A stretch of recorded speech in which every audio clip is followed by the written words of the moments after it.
With so many extreme diets out there, it's tough to know what's actually best for your body and overall health. Dietitian and counselor Christy Harrison might have the solution. Today, Christy's telling us all about the benefits of intuitive eating and how it could save us from the restrict binge cycle many are caught up in. This is Advocate Now.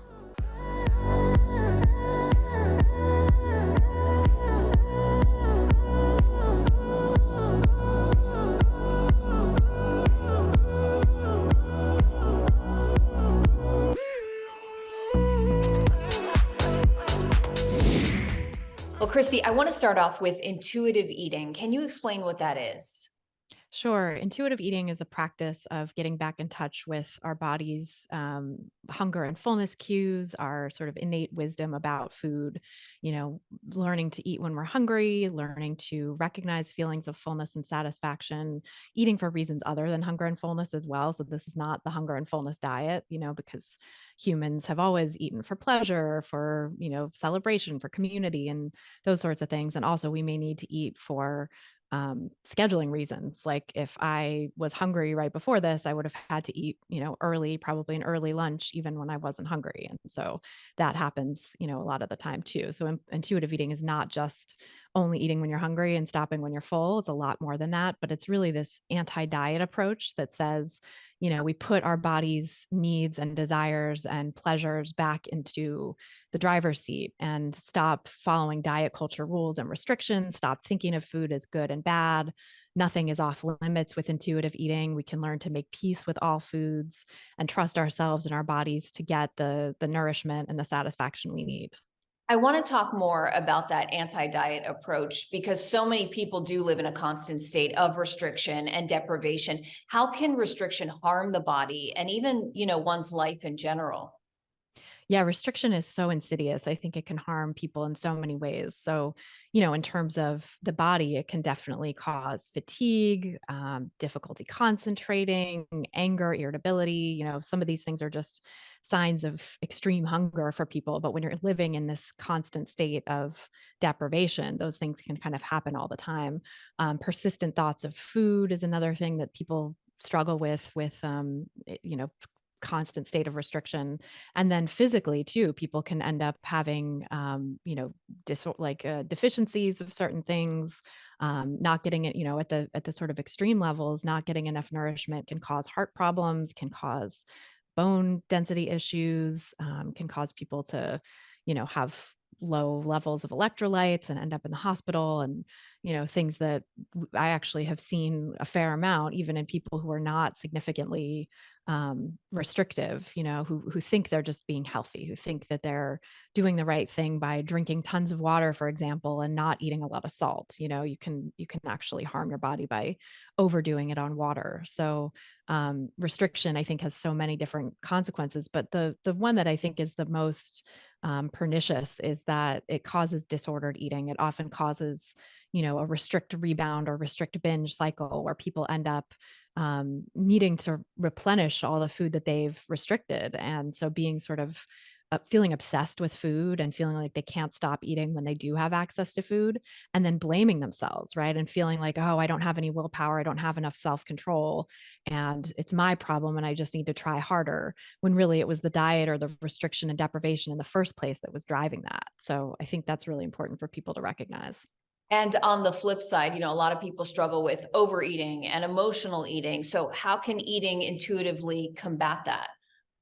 Yeah, it's interesting because those things people think of as eating quote unquote too much, but that is also very likely to be driven by restriction. Restriction plays at least some role in pretty much everyone I see who has an issue with, emotional eating or thinking that they're overeating. So when you're not eating enough, there is such a natural response to end up eating more and get the body's needs met and get your needs for pleasure and satisfaction met too.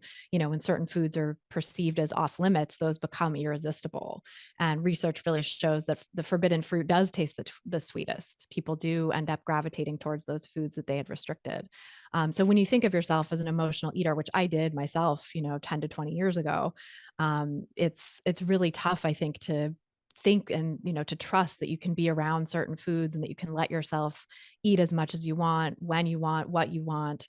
But the reality is that we really can get to that place. It's just a matter of stopping the restriction and having enough practice and support with that so that we can, be consistently nourished, consistently getting our needs met and not feeling deprived, because that's what really triggers those moments of emotional eating and rebound eating.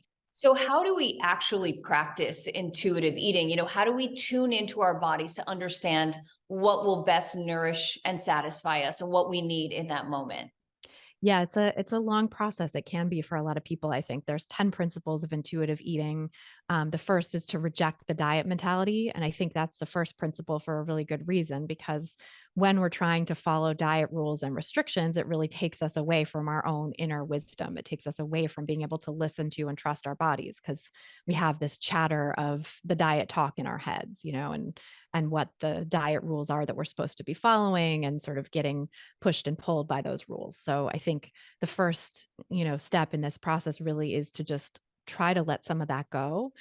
Even before that, because I find that sometimes people are reluctant to let go of those diet rules. There's something about them that feels like it's still serving them. So if you're in that place, I think even before that, just kind of noticing the diet rules, noticing, how you're serving yourself. Like if you're serving yourself a smaller portion than you really want, or if you're serving yourself different kinds of foods than you really want, or if you're telling yourself negative things about certain kinds of foods, you know, just noticing that happening throughout the day and thinking about, where do these ideas come from? Where did I get this belief that this food was bad?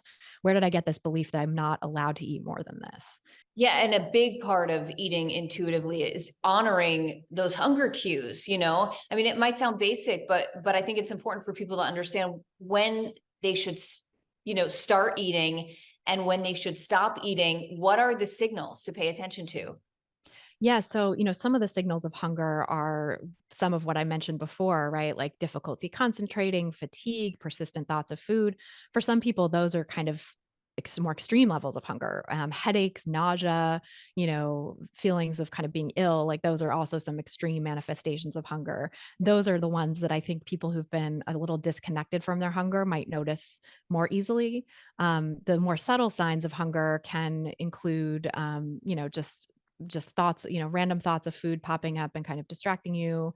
Um, feeling a little bit like just sort of lower level versions of that, feeling a little bit fatigued or a little bit like it's not necessarily stomach signs of hunger, right? So I think we think of hunger as living in the stomach, like a growling stomach, and that's what's going to tell us we're hungry. But in fact, I think for a lot of people, especially those who've been disconnected from their hunger, you don't really notice that.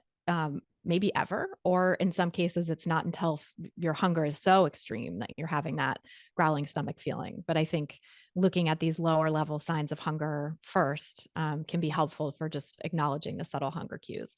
And then I think too, like to your point about, knowing when to stop, I think that comes so much more easily when we're honoring our hunger consistently, when we're consistently nourished. And I see so many people come in and be like, I want you to teach me to stop eating when I'm full.